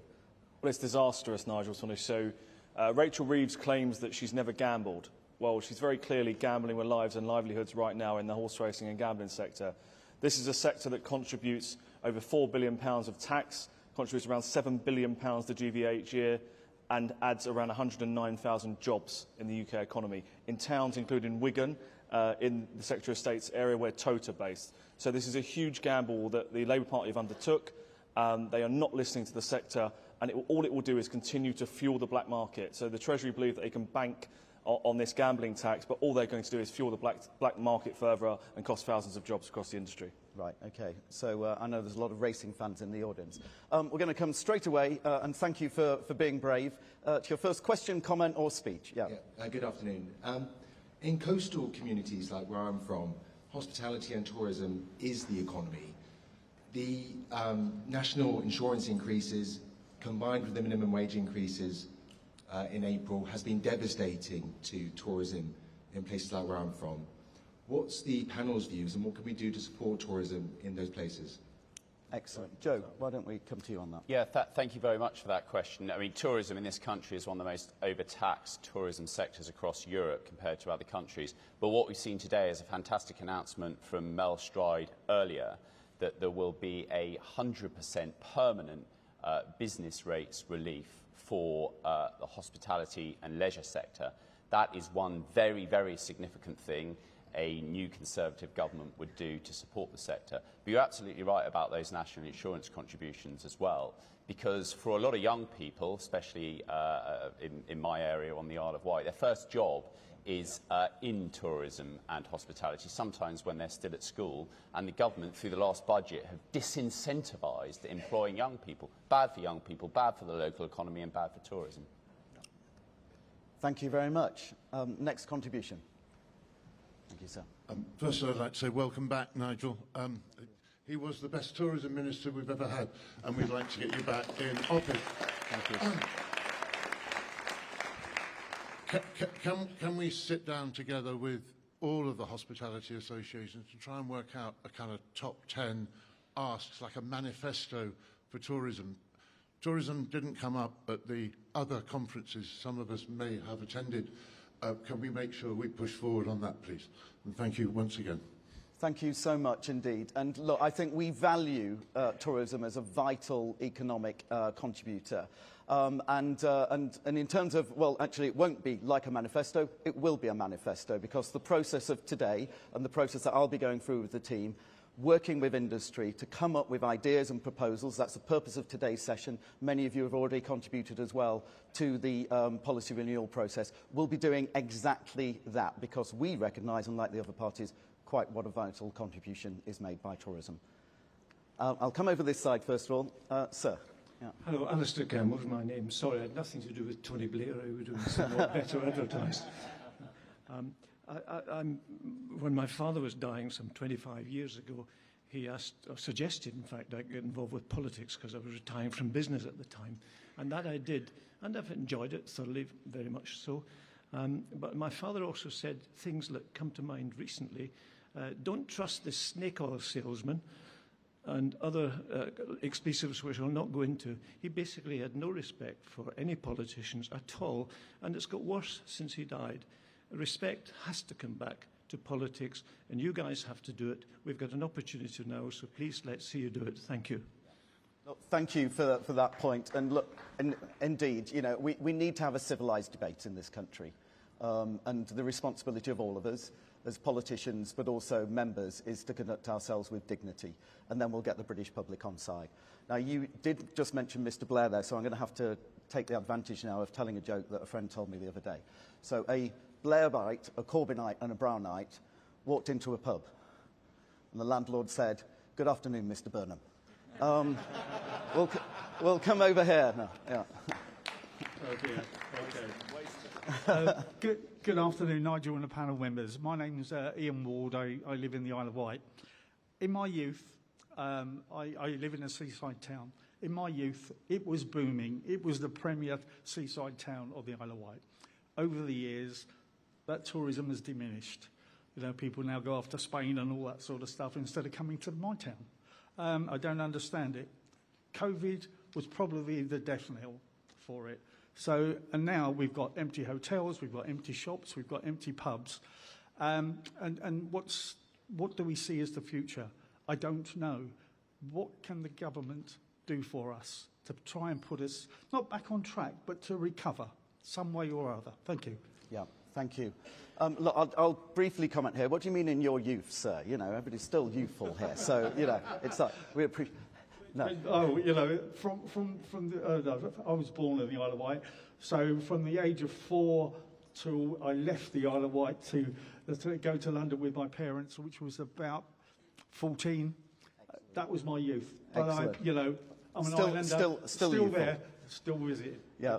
Look, I have many fond memories of the Isle of Wight when I was young, and actually we did have a boost in tourism following the pandemic, and we actually put a lot of support. If you remember the tourism recovery plan, when we were in government, we put that in place to boost tourism. But as I say, I think some of this goes back to basics. Tourism is a vital industry, a really important industry, and therefore the support for tourism, lower taxes, supporting and enabling them to be successful is key. So many of the announcements, including what Mel said this morning, apply to this vital sector. But they also need support. 50% of all inbound tourism stays in the M25. We've also got to have policies that make sure that people travel across the whole of the UK economy as well. I'll let Joe come in as well in a moment or towards the end and make sure we've got any additional comments. But I'll try and get as many contributions as I can. Sir. Hello, Nigel. Adam Kent, Worcestershire. We know each other really well because we come from a great part of the country, don't we? Absolutely. But tourism is massive in Worcestershire, and the last Labour budget effectively devastated a lot of those small pubs and restaurants and everything else. What would your ask be of the Grim Reaper come November for your demands or requirements for the pubs and the restaurants, particularly in Worcestershire, but also across the whole of the UK? Yeah. Well, I think stop treating them as a cash machine, I think, is the key thing there. Look, Joe, do you want to add a comment here in terms of any other points here on the tourism and in particular the pubs? Yes, I do. And I would just say, go back to what Nigel, you were saying, about 50% of inbound tourism stays within the M25. It's about internal marketing as well, isn't it? It's about encouraging people who arrive in the UK to go and visit further places, which goes to a better transport connectivity. Everything's tied in. For the Isle of Wight, Ian Ward spoke earlier, it's about tackling ferry prices, because that's a disadvantage, a disincentive to people moving around. But I would just go back to what Mel Stride said this morning, announcing that 100% business rates relief for retail and hospitality. That is a meaningful difference that will be made up and down the country, wherever you are, to particularly businesses who are struggling within that sector, not just tourism, but retail, hospitality, pubs, leisure, across the board. That is a real Conservative tax cut to incentivise and power up those sectors. Yeah. And please sign up to the Save the Pubs campaign if you haven't already. You know, the Labour government took a penny off the pint, but they loaded this sector. DCMS increases in taxation, national insurance alone, to the tune of £2.8 billion. So they're really devastating, all these sectors. Yes, sir, another face, familiar face. Hi, Nigel. Bob Davidson, South East Cornwall. We absolutely rely on tourism. It's our biggest industry in Cornwall. You're absolutely right. We need to get people out of the M25, get them down to Cornwall, keep our businesses going, keep our pubs going. What more can the government do? We recently had huge issues with Visit Cornwall. We need that combined thoughts on pushing for Cornwall and making sure that visitors come and our businesses survive. Yeah. On that, I would say, of course, we tried to change some of the DMO structures, and we had a lot of help and support in that. And I'm really sad to hear the news about Visit Cornwall basically going under this week. But one of the reasons why it's gone under is precisely because these are sectors that do not operate with big margins. And when they're whacked with the business rate changes, where they're whacked with the national insurances and inflation-busting minimum wage increases, they don't have the money to contribute into these DMOs, into these bodies. So it's a factor as the public and the private partnership, which for a while was successful, and this government is absolutely destroying it. Yeah. Sir. Thank you very much. Rhys Benjamin from Harrow out in North London. Yesterday I attended an excellent Conservative Home panel on the night economy and lack of. It was the star guest there was Sacha Lord, Andy Burnham's former night czar, who has actually, he told us yesterday he left the Labour Party, so there's one to celebrate. But we were told at that panel that if closures in nightclubs continue at the current rate, there will be none left at all by 2029. So what can we do to salvage the night economy, especially in London? Thank you. Look, again, really good points. I think rather than repeat, I'd say this focus on the economy and the taxation is key.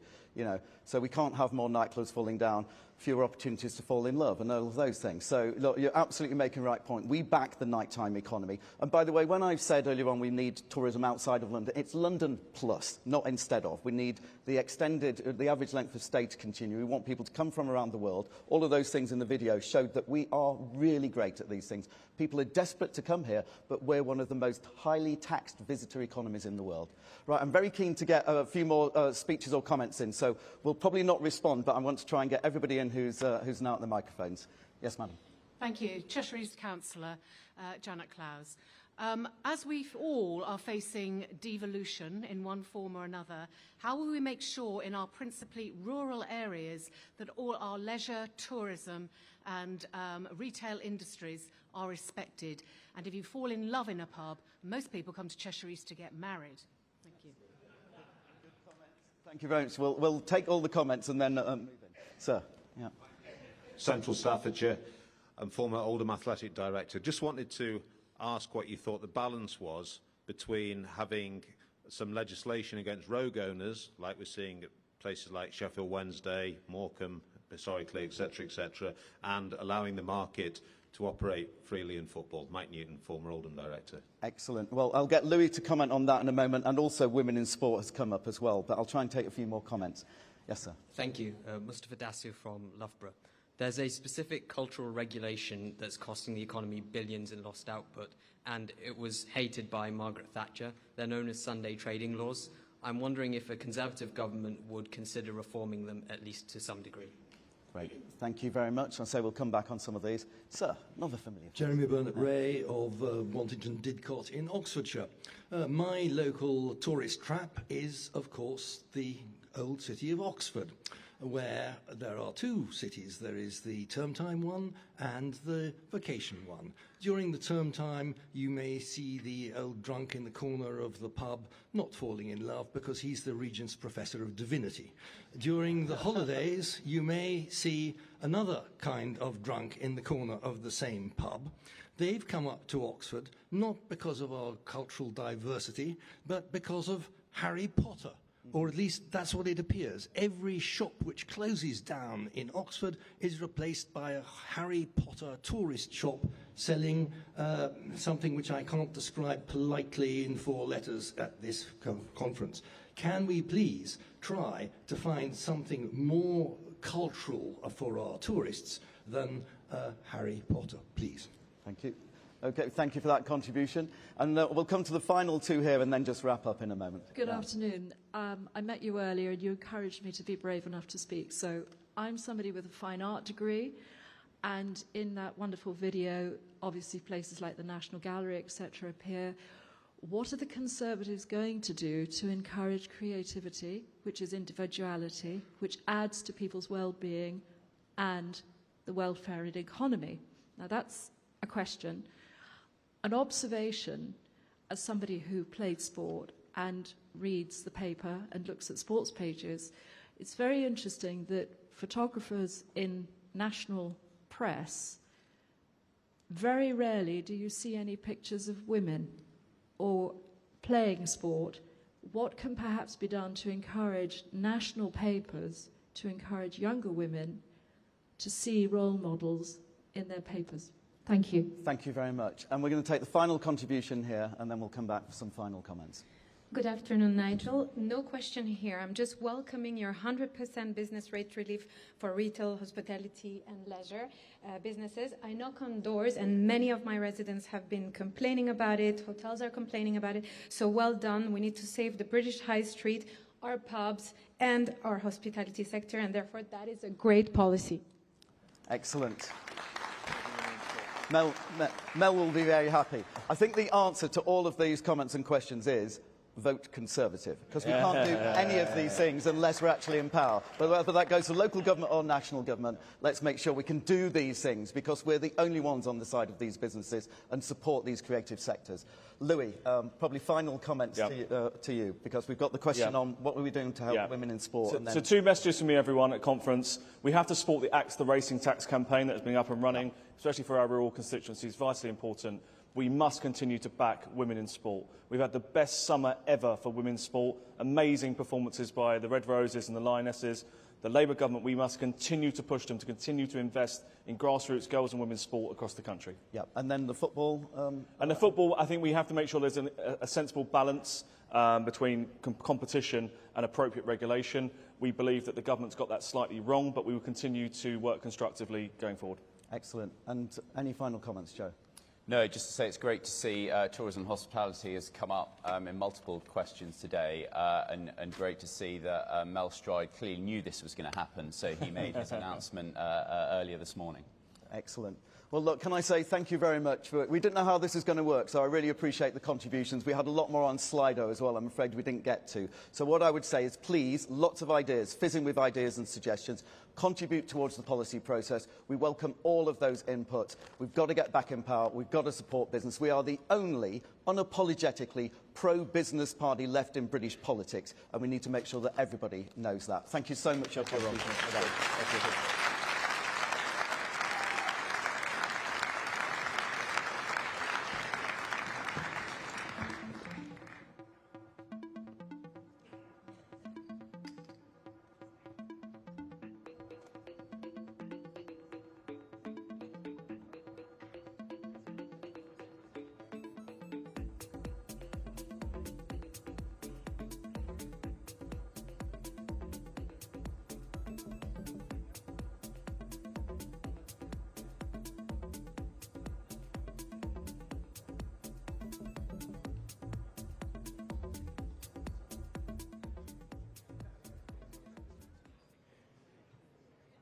Ladies and gentlemen, please welcome the Shadow Secretary of State for Housing, Communities and Local Government, James Cleverly.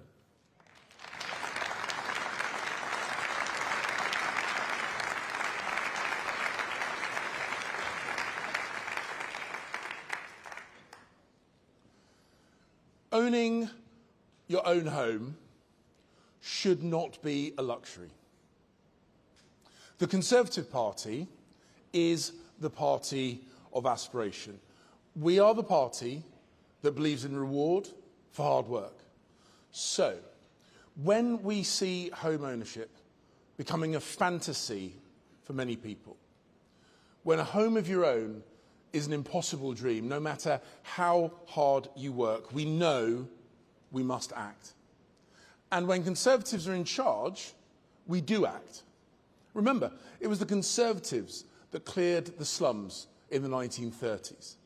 Harold Macmillan built 300,000 homes a year in the 1950s. And Margaret Thatcher made home ownership a reality for millions of people with a right to buy in the 1980s. And we don't have to, you can applaud that if you want.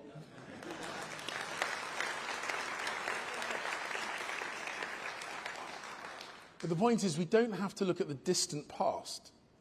Since 2010, Conservatives have delivered 2.5 million homes, 1 million of those in the last Parliament alone. Last year, in the southeast of England and the east of England, Conservative-run regions, about 2.5 new homes were built per 1,000 people. In London, run by Labour for the best part of a decade, 0.5 homes per 1,000. And so what do those figures mean for real people, for ordinary, hard-working Londoners? Let me put it into context. In 1980, the average London home cost a little over £25,000. And that was about 4 times the average national salary. Today, the average home in London costs over £500,000, and that is 15 times the average salary. And that is Sadiq Khan's record of failure. And we should not, and we cannot, and we must not accept it. But what did Angela Rayner do when she was Housing Secretary? She gave Sadiq Khan a free pass. She dropped the government's call-in for the London Plan, and she cut London's housing target. And what was the result? A mere 5,000 private homes are forecast to be built across the whole of London this year. And that is against a target of 88,000 homes. And Rayner's failure to deal with Khan's failure ends up by dumping that housing shortfall on rural Britain. I've got a small confession to make, ladies and gentlemen. I was actually looking forward to holding Angela Rayner to account. I was looking forward to going toe-to-toe with a firebrand of the modern left. Instead, I'm up against Steve Reed. Steve, I'm not Wikipedia, Reed. No, Steve, you're not Wikipedia. Wikipedia can actually be useful.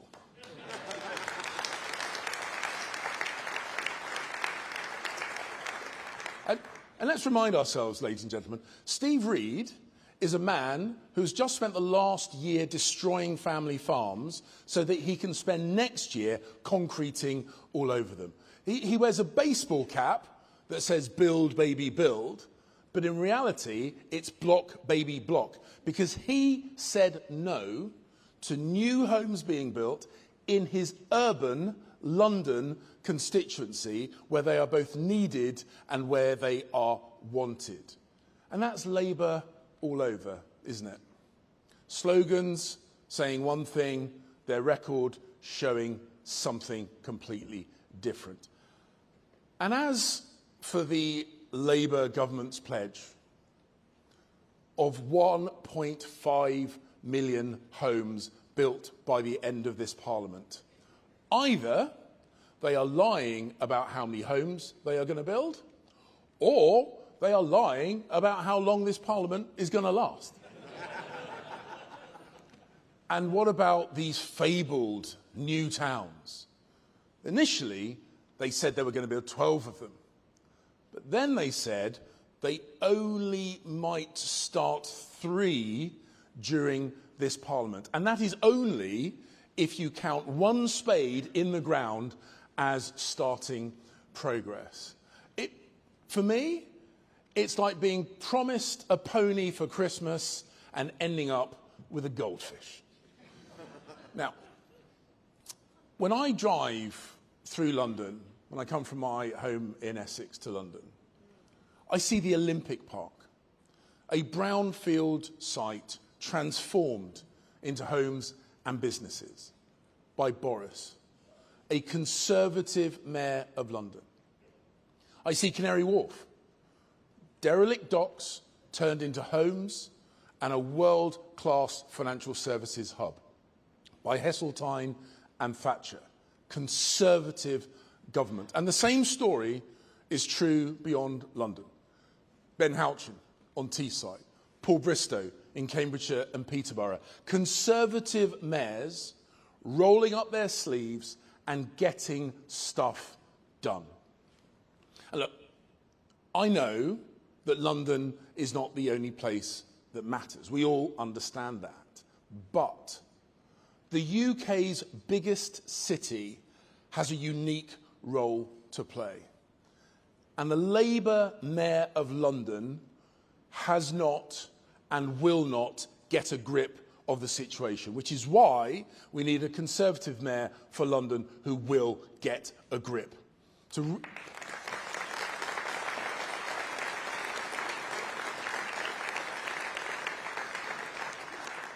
Because we need a Conservative to rewrite the London plan, focus on delivery and unlock the tens of thousands of desperately needed homes in that city.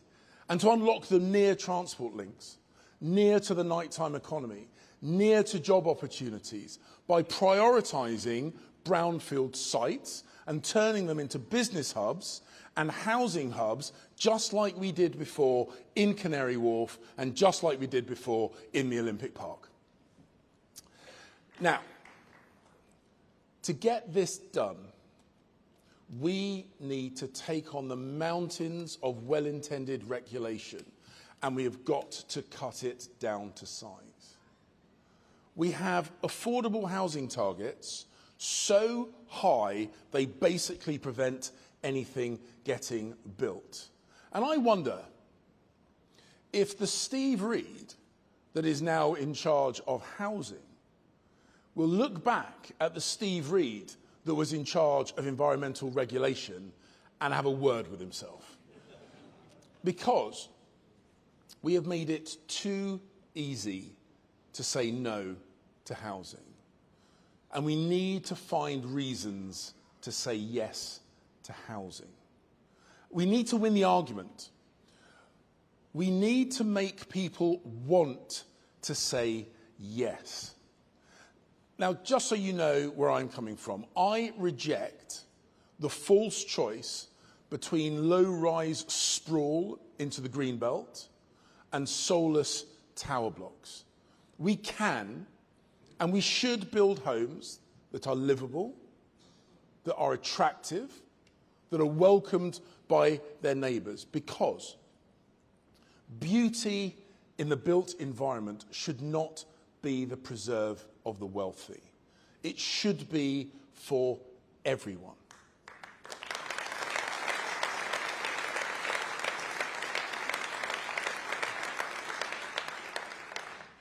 Building is important, of course it is, but we must also make better use of the homes that we already have. I'm going to give you a scenario, and I suspect a number of you will recognise it. In every town and city across their country, there will be roads full of empty nesters. You know the kind of houses I mean? Perhaps 3, 4, maybe even 5-bedroom houses, where the children have grown up and moved out, and there is now just 1 or perhaps 2 people living there. Now, I never want to force anyone to leave a home that they love, but we should make it much easier for older couples to downsize without punishing them with ever more property tax. Because encouraging downsizing frees up a whole chain of homes, helping the retirees and bigger families and smaller families and first-time buyers all at the same time. And that, ladies and gentlemen, is just common sense. And that is what should underpin Conservative housing policy. Common sense. Easing the burden of regulation, getting stuff built. Easing counterproductive taxation that stops homes being bought and sold. That is the Conservative answer. But compare that with the Labour answer. Even more taxes. They are hiking council tax by more than £11 billion over this Parliament, with more to come, through higher tax bands, through new taxes on family homes. But we Conservatives know that you cannot tax your way to growth. Real growth comes not from the state, but from its citizens and communities that they build. And strong communities need a smaller state. And we know that strong communities matter. Many of you in this hall today are councillors. And you are in the front line working in and for local communities. You are the manifestation of Conservative values that people actually see in their day-to-day lives. And I want to thank you. Because when I speak about the Conservative leadership, and I try not to speak about it quite so much these days, I'm talking about the Conservative leadership in town halls and county halls and village halls. Because Conservative councillors, they are the ones who improve their high streets, who stand up for local businesses, who defend community pubs, local parks and village greens, who deliver leaflets late at night and early in the morning, whatever the weather, whatever the political weather. And whilst you deliver, other parties let communities down. Labour councils, taxes up, bins going uncollected, overtaxing, under-delivering. Lib Dems hiking council tax to some of the highest levels in the country. And reform? Well, being angry about stuff doesn't get bins collected, or schools run better, or parks maintained, or old people cared for. Because being a keyboard warrior does not prepare you to manage a multi-million-pound council budget. That is why they are failing and infighting wherever they get elected. So let reform chase the clicks and likes online, and let real Conservatives serve their communities. And in our party, we understand the difference.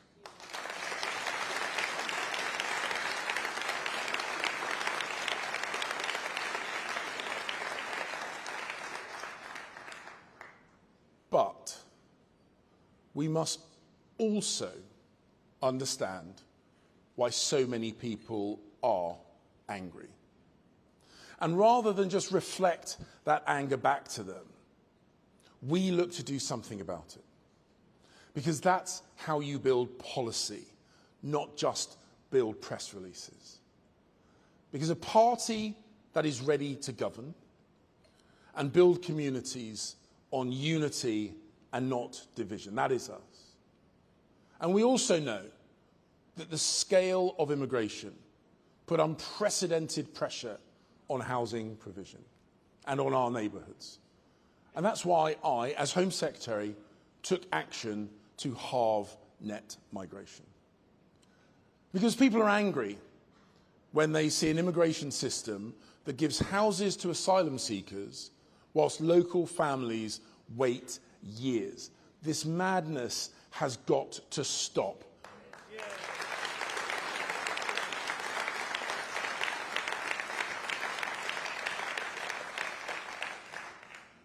Conference, that is why we brought in the Rwanda plan that Labour scrapped as soon as they entered office.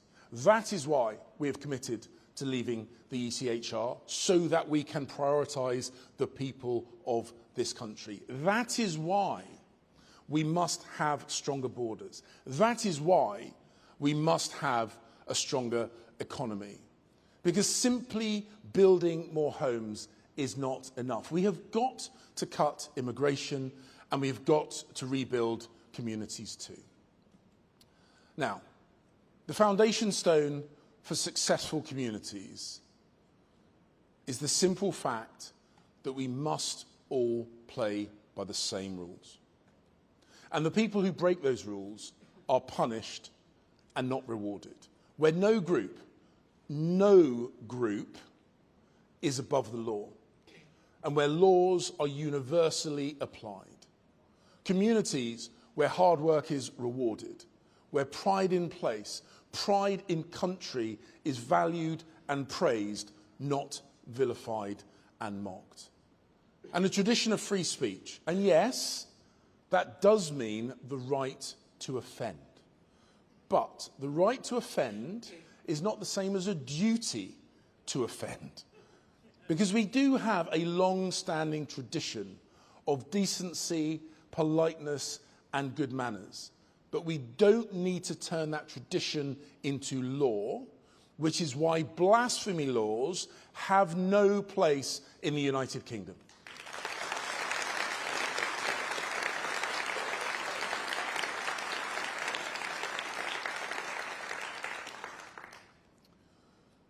The cherished right of freedom and religion must be protected, and protected robustly by all of us. Protected with the strength of the Jewish men and women who held that door shut at the synagogue on Yom Kippur here in Manchester just last week. Because warm words or empty symbolism will do nothing to keep people safe. That is why, when I was Home Secretary, I overruled officials to ensure record funding to protect the security of Jewish communities.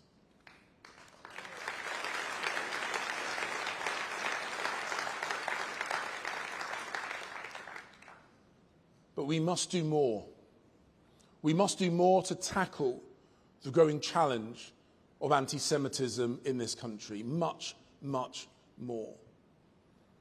With the strength of our words and our actions. And as we see, Labour councils bringing in anti-Israeli boycotts and divestments in a cynical, sectarian attempt to win votes, we should recognise what it is and we should call it out for what it is.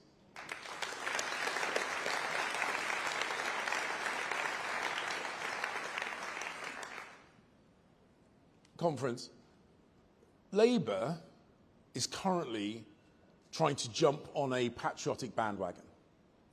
Starmer is trying to wrap himself up in the Union flag, when in reality he's an emperor with no clothes. And Labour are not fooling anyone. Did you see it? Did you see it at Labour conference in Liverpool? I mean, you could see it on their faces.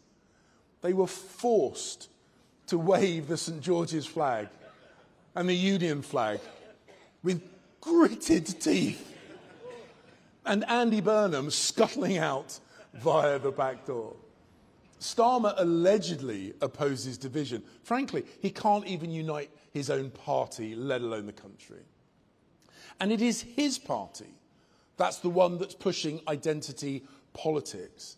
It is their misplaced ideal of multiculturalism that leads to parallel cultures rather than integrated communities. The Conservatives have always been and will always be the party of patriotism.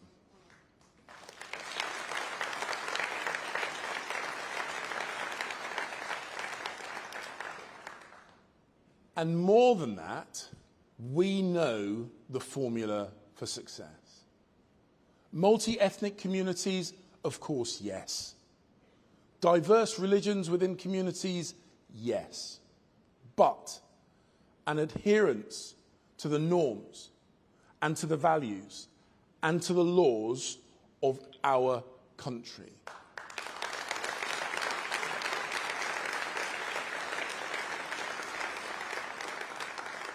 And that is how successful, integrated, sustainable communities are built. And that is what we should work towards. Bringing society together across class, across colour and creed. That is how we build trust. That is how we build strong neighbourhoods. That is how we make Britain a home for everyone who is willing to play their part. Conference, I was chuffed when Kemi asked me to take on this role. Because fixing our housing crisis and restoring pride in our communities are two of the biggest challenges that we face. And the simple truth is Labour does not want to fix these problems. And reform cannot fix these problems. But we can, and we will. We will build more homes. We will build stronger communities. We will build stronger borders. We will build a stronger economy. And we will restore pride in this great country once again. Thank you. Thank you very much.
Ladies and gentlemen,